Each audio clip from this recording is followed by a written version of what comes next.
나 로버트 가브리엘 무가베는 짐바브웨에 충실하며 진정한 충성을 맹세하고 짐바브웨의 법을 준수할 것을 맹세합니다. 로버트 무가베가 짐바브웨의 지도자가 되기 전에 그는 먼저 백인 정착민들이 지배하는 정부 아래에서 자란 조용한 교사였습니다. 그는 2월 21일에 태어났습니다. 1924년 쿠타마, 남로디지아의 한 가톨릭 선교지에서 태어났습니다. 이 나라는 현재 짐바브웨로 불립니다. 무가베는 나라에서 가장 큰 민족 집단인 쇼나족에 속했습니다. 그의 아버지 가브리엘은 목수였습니다. 그의 어머니 보나는 선교지에서 기독교를 가르쳤습니다. 그 당시 남로디지아는 영국의 지배를 받고 있었습니다. 현지 정부가 있었지만 권력은 소수의 백인 집단에 집중되어 있었습니다. 넓은 땅이 백인 농부들에게 할당된 반면 많은 흑인 아프리카인들은 땅을 잃고 정치적으로 거의 아무런 권한도 없었습니다. 이 불평등한 시스템이 오랜 독립투쟁의 뿌리가 되었습니다. 무가베의 어린 시절은 결코 쉽지 않았습니다. 6살 때 무가베의 아버지는 쿠타마 미션을 관리하던 신부들과 문제가 생겨 가족이 몇 킬로미터 떨어진 마을로 강제로 이사해야 했습니다. 아이들은 여전히 그곳에서 공부할 수 있었기 때문에 무가베는 매일 멀리 학교까지 걸어가야 했습니다. 1934년에는 그의 형제 마이클이 오염된 옥수수를 먹고 사망했습니다. 얼마 지나지 않아 그들의 아버지는 가족을 떠나 다른 여자와 새로운 삶을 시작했고 그의 어머니가 자녀들을 부양하게 되었습니다. 가톨릭 신부들도 무가베의 학업에 도움을 주었습니다. 그는 조용하고 진지하며 책 읽기를 좋아했습니다. 사교적인 편이 아니었고 다른 아이들의 놀이에 잘 참여하지 않았습니다. 하지만 학교에서는 우수했고 규율 있는 학생으로 알려졌습니다. 그를 가르쳤던 신부 중 한 명이 아일랜드가 영국으로부터 독립하기 위해 싸운 이야기를 들려주었습니다. 이것이 무가베가 식민 통치에 대한 관점을 형성하는 데 도움이 되었을지도 모릅니다. 하지만 그의 젊은 시절에는 정치보다는 교육에 더 집중했습니다. 1941년에 그는 쿠타마 칼리지에서 교사로서 훈련을 시작했습니다. 1945년에 그는 교사 자격증을 취득했습니다. 그 후 몇 년 동안 그는 여러 학교에서 가르쳤습니다. 남로디지아와 지금의 잠비아인 북로디지아에서도 가르쳤습니다. 그는 계속해서 공부도 했습니다. 1949년에 그는 남아프리카의 포트 헤어 대학교에서 장학금을 받았습니다. 포트 헤어 대학은 이 지역에서 흑인 아프리카 학생을 받아주는 몇 안 되는 대학 중 하나였기 때문에 중요합니다. 많은 아프리카의 미래 지도자들이 그곳에서 공부했으며 넬슨 만델라도 그중 한 명입니다. 무가베는 역사와 영어를 공부했고 1951년에 졸업했습니다. 그곳에 있는 동안 그는 식민주의와 인종차별을 반대하는 학생들을 만났습니다. 그 당시 아프리카 전역에서 독립 요구가 점점 커지고 있었습니다. 제2차 세계대전 이후 많은 아프리카인들이 왜 유럽 국가들에게 계속 지배를 받아야 하는지 의문을 갖기 시작했습니다. 1947년 인도가 영국으로부터 독립한 것은 큰 영감이 되었습니다. 하지만 남아프리카에서는 정반대의 일이 일어났습니다. 1948년에 공식적으로 아파르테이트가 시행되었는데 이것은 사람들을 피부색에 따라 분리하고 백인 소수에게 더 많은 권력과 권리를 주는 제도였습니다. 무가베는 이 지역에서 공부하고 일하면서 이런 차별을 직접 목격했습니다. 하지만 그는 곧바로 적극적인 혁명가가 되지는 않았습니다. 1950년대 대부분 동안 그는 교사로 일했습니다. 그는 정치적 소수 집단을 이끄는 것보다 공부와 일에 더 관심이 많았습니다.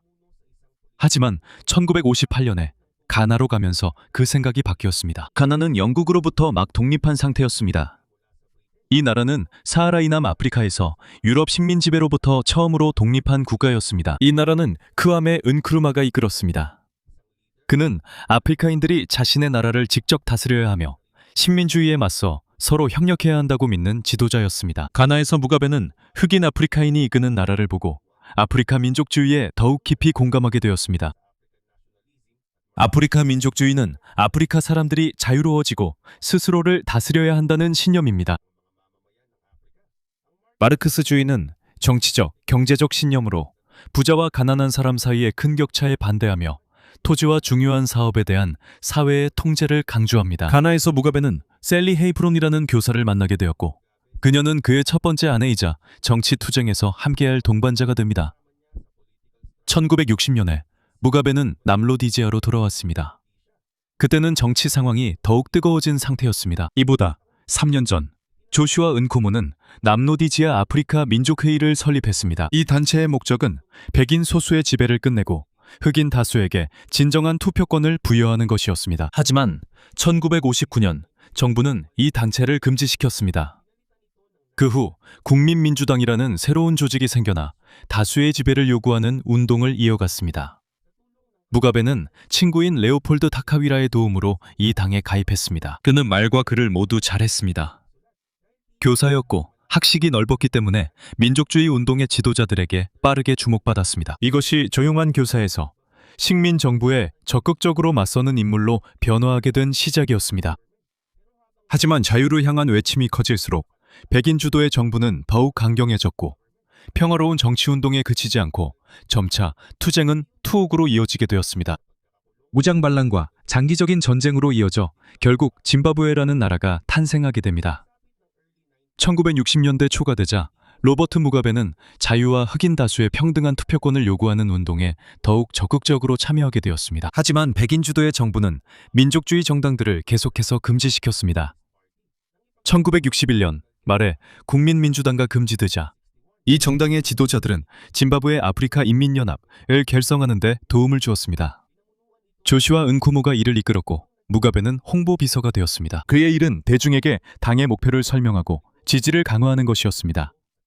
한편 정부의 탄압은 더욱 심해졌습니다. 1962년 로디지아 전선나는 우익정당이 선거에서 승리했는데 이 정당은 백인 주도의 이익을 대변했습니다. 당시 흑인 아프리카인들은 투표권이 거의 없었습니다. 그래서 인구의 대다수를 차지했음에도 불구하고 정치는 여전히 백인 소수가 장악하고 있었습니다. 포지와 중요한 사업들도 마찬가지였습니다. 자프 내부에서도 불화가 있었습니다. 은코모는 정치적 압박과 협상을 계속하길 원했습니다. 하지만 무가베와 그의 몇몇 동료들은 정부가 평화적인 방법만으로는 다수의 지배를 허락하지 않을 것이라고 믿었습니다. 그래서 그들은 1963년에 분리되어 짐바브웨 아프리카 민족연합 자누얼 트라 이제 두 주요 민족주의 단체가 서로 달라졌고 은코모는 짜프에 남았습니다. 한편 무가베는 자누의 사무총장이 되었습니다. 두 단체 모두 백인 소수 지배를 끝내고 싶어 했지만 그들의 리더십은 달랐습니다. 군사 조직과 주요 민족적 지지 기반도 달랐습니다. 자누는 쇼나족에게 더 강한 지지를 받았고 자프는 많은 은데벨레족에게 더 강한 지지를 받았습니다. 이러한 분열은 나라가 독립을 이룬 후에도 심각한 문제를 일으키게 됩니다. 머지않아 무가베는 정치 연설과 정부에 대한 반대로 인해 체포되었습니다. 1964년 그는 새로운 구금명령으로 인해 징역형을 선고받았고 거의 11년 동안 감옥에 머물렀으며 1974년 11월에야 석방되었습니다. 무가베가 수감되어 있는 동안 남로디지아는 완전히 달라졌습니다. 1964년 영국은 남로디지아의 두 인접 식민지가 독립하는 것을 허용했습니다. 북로디지아는 잠비아라는 나라가 되었고 니아살랜드는 말라위가 되었습니다. 이 두 나라에서는 흑인 다수가 새로운 정부를 이끌 권리를 얻었습니다. 하지만 남로디지아의 상황은 달랐습니다. 이곳에서는 소수의 백인들이 정부를 장악하고 있었습니다. 군대 후 토지, 그리고 대부분의 사업도 백인 소수가 장악하고 있었습니다. 흑인 아프리카인이 인구의 대다수를 차지했지만 투표권을 가진 사람은 극소수였고 정치적으로는 거의 아무런 권한도 없었습니다. 영국도 남로디지아의 독립을 허락할 준비가 되어 있었습니다. 하지만 조건이 있었습니다. 먼저 흑인 다수를 진정으로 대표하는 정부가 들어서야 했습니다. 하지만 총리 이안 스미스와 그의 백인 주도 정부는 이 조건을 받아들이기를 거부했습니다. 그들은 만약 흑인 다수에게 동등한 투표권이 주어진다면 그들은 나라에 대한 통제권을 잃게 될까 두려워했습니다. 그래서 1965년 11월 11일 이안 스미스는 남로디지아가 영국으로부터 독립했다고 선언했습니다. 하지만 그는 영국 정부의 허락 없이 그렇게 했습니다. 즉, 스미스는 백인 소수가 권력을 유지하기 위해 독립을 선언한 것이지 국민 대다수에게 통치를 넘기기 위해서가 아니었습니다. 이 때문에 영국과 국제사회의 대부분은 이를 인정하지 않았습니다. 로디지아의 새로운 정부를 인정하지 않았습니다. 이것이 바로 나라에서 무장 충돌이 더욱 심해진 주요 이유 중 하나입니다. 그럼에도 불구하고 스미스가 한 행동은 일방적 독립선언, 즉 UDI라고 불렸습니다. 남로디지아의 이름도 바뀌어 로디지아로 불리게 되었습니다. 영국과 국제사회의 대부분은 이 선언을 인정하지 않았습니다. 그들은 로디지아 정부에 제재도 가했습니다. 그때 나라에는 400만 명이 넘는 흑인 아프리카인이 있었습니다. 반면에 백인 정착민은 약 20만 명 정도에 불과했습니다. 하지만 소수의 백인들이 여전히 정부와 가장 좋은 당의 대부분을 장악하고 있었습니다. 이로 인해 로디지아 부시 전쟁이라고 불리는 무장 충돌이 확대되었습니다. 많은 짐바브웨인들은 이것을 제2차 치무랭가라고도 부르는데 이는 두 번째 자유투쟁을 의미합니다. 자누와 자프는 각각 군사 조직을 가지고 있었습니다.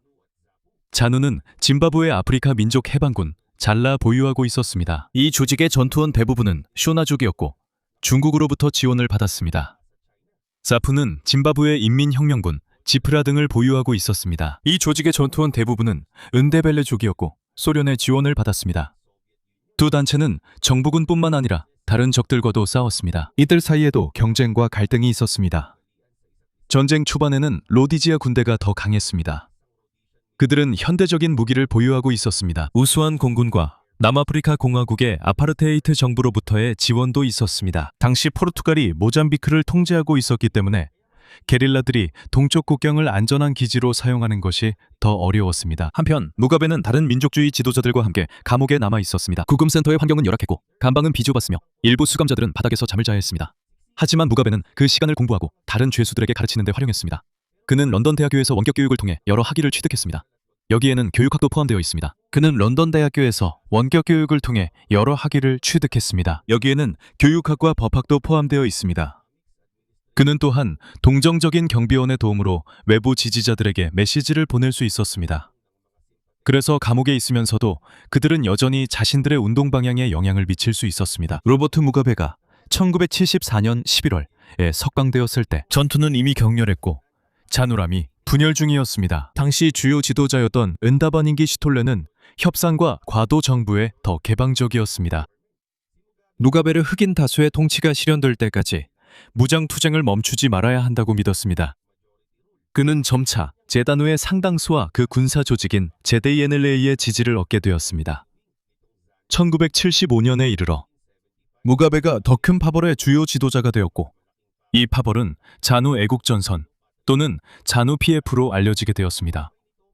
이와 동시에 모잠비크에서도 큰 변화가 있었습니다. 포르투갈의 통치가 끝나고 1975년에 모잠비크가 독립하게 되었습니다. 그곳의 새 정부는 아프리카 민족주의 운동을 지지했습니다. 모잠비크는 로디지아와 긴 국경을 공유하고 있었기 때문에 GHANLA는 훈련을 위한 더 좋은 장소를 확보할 수 있었습니다. 보급품과 전투원들이 나라로 들어오는데 유리했습니다. 모잠비크에서 무가베는 점점 강해지는 게릴라 전쟁을 이끌며 도움을 주었습니다. 1976년에 이르러 로디지아 정부는 백인 시민들을 위한 군복무를 확대할 수밖에 없었습니다. 하지만 더 많은 군인들을 파견할수록 그 나라의 외교적 고립은 더욱 심해졌습니다.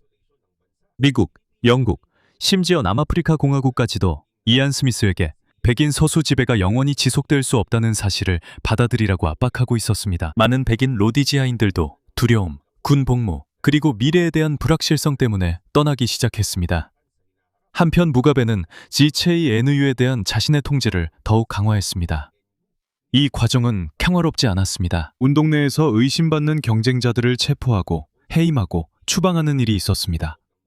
1979년 말 모잠비크에서 조시아 퉁구가라 강력한 GHANLA 사령관이 교통사고로 사망했습니다.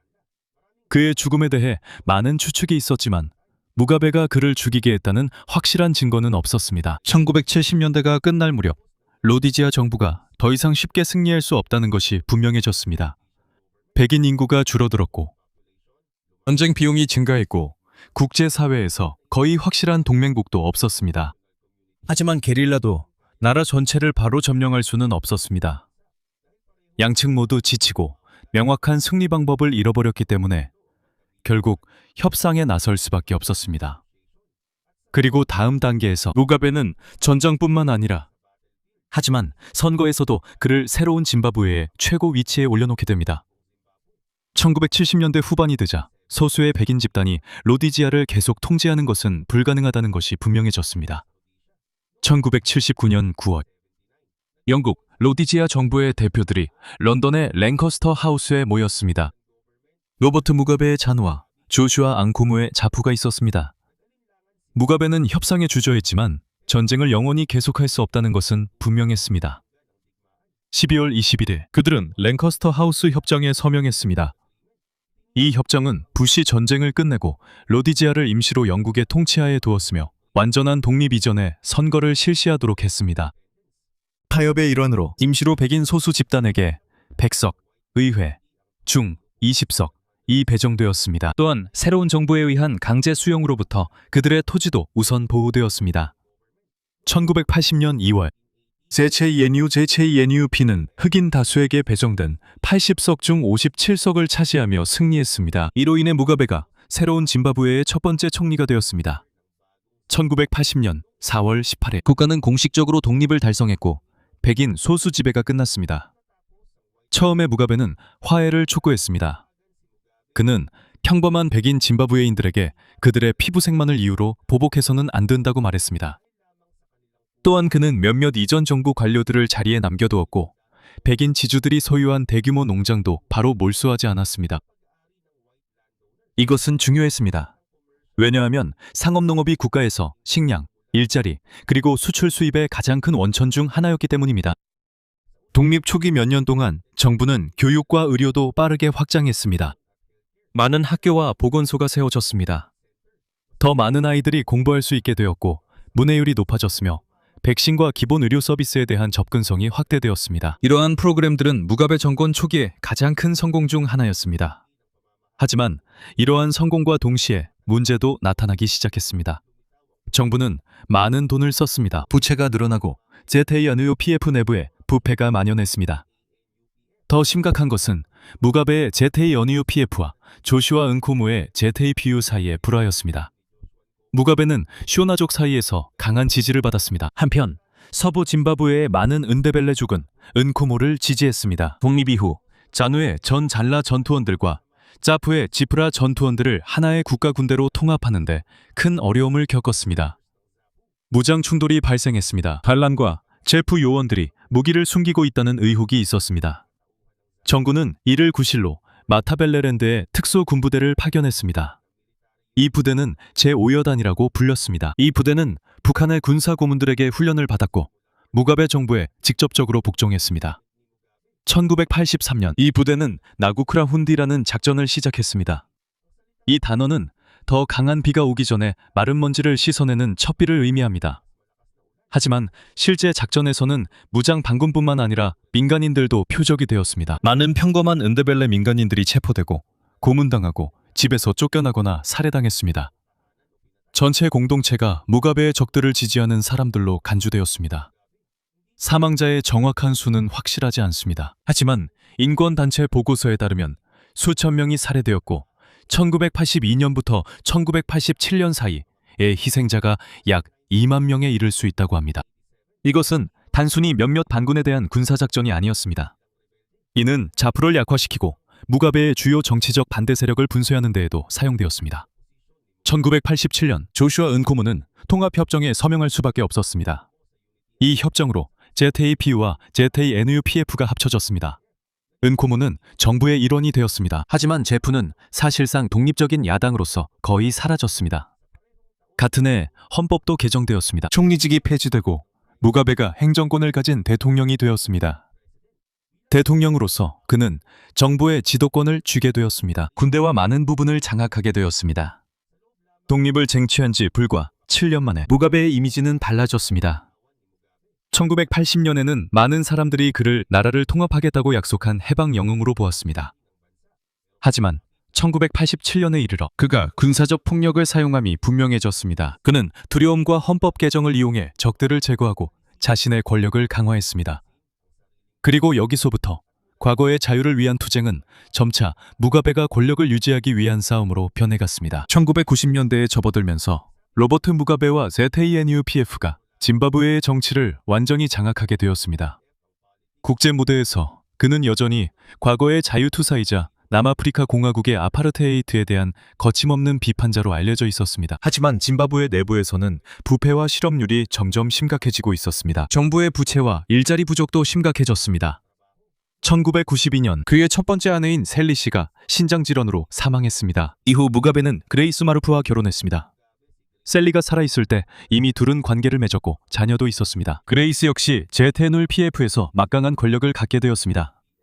그녀는 사치스러운 생활과 값비싼 쇼핑으로 유명했으며 많은 평범한 짐바브웨인들이 고통받는 동안에도 그러했습니다. 1998년 무가베는 수천 명의 짐바브웨 군인을 콩고 민주공화국으로 파병했습니다. 그들은 로랑 카빌라 대통령의 정부를 반군과 외국 세력에 맞서 지원했습니다.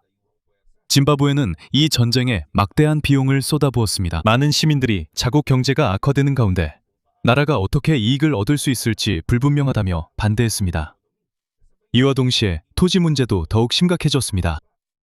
식민지 시대부터 가장 비옥한 농지의 상당 부분이 소수 백인 소유로 남아 있었습니다. 더 많은 흑인 짐바브웨인들에게 토지를 분배하라는 요구는 정당하고 공정한 것이었습니다. 하지만 2000년경 정부는 신속 토지개혁 프로그램을 시작했습니다. 많은 상업 농장이 빠르게 점령되었습니다. 집권당과 연관된 단체들이 백인 농부, 흑인 농장 노동자, 그리고 정치적 반대자들을 구타하거나 쫓아내거나 살해하기도 했습니다. 토지를 받은 사람이 항상 가난한 농부였던 것도 아닙니다. 일부 대규모 농장은 군 장교와 잔우 PF의 고위 관리들에게 돌아갔습니다. 많은 새로운 소유주들은 자본과 교육이 부족했습니다. 기계와 공급도 부족해서 이전의 생산량을 유지할 수 없었습니다. 농업 생산량이 급감했고 농업에 의존하던 사업들도 영향을 받았습니다. 경제 붕괴의 원인이 토지 개혁만은 아니었습니다. 여기에는 부패, 정부의 과도한 지출, 막대한 부채, 미흡한 경제 정책, 그리고 투자자들의 신뢰 상실도 포함됩니다. 세계은행에 따르면 1998년부터 2008년까지 짐바브웨의 실제 경제 규모가 거의 절반으로 줄었습니다. 위기가 심화되면서 야당의 힘이 커졌습니다. 1999년에는 모건스 방기라이가 민주변화운동 MDC를 창립했습니다. 그는 이전에 노동조합 지도자였습니다. 노동조합의 지도자였으며 무가베의 주요한 경쟁자가 되었습니다. 2002년 대통령 선거에서 공식적으로는 무가베가 다시 승리했습니다. 하지만 많은 참관인들과 인권단체들은 협박, 폭력, 그리고 선거 과정에서의 심각한 문제들에 충격을 받았습니다. 짐바브웨와 다른 나라들과의 관계도 더욱 악화되었습니다. 2002년 선거 부정 의혹으로 인해 짐바브웨는 영연방에서 정지 처분을 받았습니다. 정지 기간이 연장되자 2003년에 짐바브웨는 자발적으로 조직을 탈퇴했습니다. 한편 짐바브웨 달러의 가치는 계속 하락했습니다. 막대한 지출을 충당하고 빚을 갚기 위해 중앙은행은 엄청난 양의 새 돈을 찍어냈습니다. 시중에 돈이 너무 많고 상품이 부족하면 가격이 빠르게 오릅니다. 이것이 바로 초인플레이션입니다. 몇 시간 만에 가격이 변하는 시기도 있었습니다. 사람들의 월급, 연금, 저축은 가치가 없어졌습니다. 정부는 수십억, 수조 단위의 지폐를 발행했습니다. 하지만 적혀있는 숫자가 아무리 커도 살 수 있는 것은 아주 적었습니다. 2009년에 이르러 짐바브웨 달러는 거의 사용되지 않았고 나라는 미국 달러와 남아프리카 랜드 같은 외화에 더 의존하게 되었습니다. 세계은행에 따르면 초인플레이션은 저축과 정상적인 사업 운영을 파괴했습니다. 위기 속에서 2008년 3월에 대통령 선거가 치러졌습니다. 오건 치스방기라이가 1차 투표에서 무가베보다 더 많은 표를 얻었습니다. 하지만 50%를 넘지 못해서 결선 투표가 필요했습니다. 그 후에 MDC 지지자들에 대한 공격이 확대되었습니다. 휴먼 라이츠 워치에 따르면 보안군과 잔우 PF 지지자들이 연루된 조직적인 폭력, 고문, 그리고 협박이 있었습니다. 이러한 폭력 때문에 치스방기라이는 결선 투표에서 사퇴했습니다. 무가베만이 유일한 주요 후보로 남아 승자로 선언되었습니다. 하지만 많은 사람들이 그 선거를 자유롭고 공정하다고 인정하지 않았습니다. 국제적인 압력 아래 무가베는 권력분담 협정에 동의하여 자신은 대통령으로 남고 치스방기라이는 2009년에 총리가 되었습니다. 외화를 사용함으로써 일시적으로 인플레이션을 낮추는 데 도움이 되었습니다. 하지만 무가베와 잔우 PF가 군사 통제를 계속 유지하면서 경찰과 정부의 중요한 부문들도 그들의 통제하에 있었습니다. 2013년 무가베는 다시 대통령 선거에서 승리했습니다. 그의 반대자들은 유권자 등록과 선거 과정에 문제가 있었다고 말했습니다. 투표의 진정한 자유에 대한 의심은 사라지지 않았습니다. 하지만 이제 더 큰 문제는 그의 나이와 누가 그의 뒤를 이을 것인가였습니다. 2017년 이르자 무가베는 93세가 되었습니다. 자누피에프 내에서 두 그룹이 후계자를 두고 경쟁하고 있습니다. 첫 번째 그룹은 부통령 에머슨 음낭가그와와 연결되어 있는데 그는 무가베의 오랜 동료입니다. 다른 한 그룹은 그레이스 무가베를 지지하고 있는데 그녀는 영향력이 점점 커지고 있으며 남편의 자리를 이어받고 싶어하는 것으로 여겨집니다.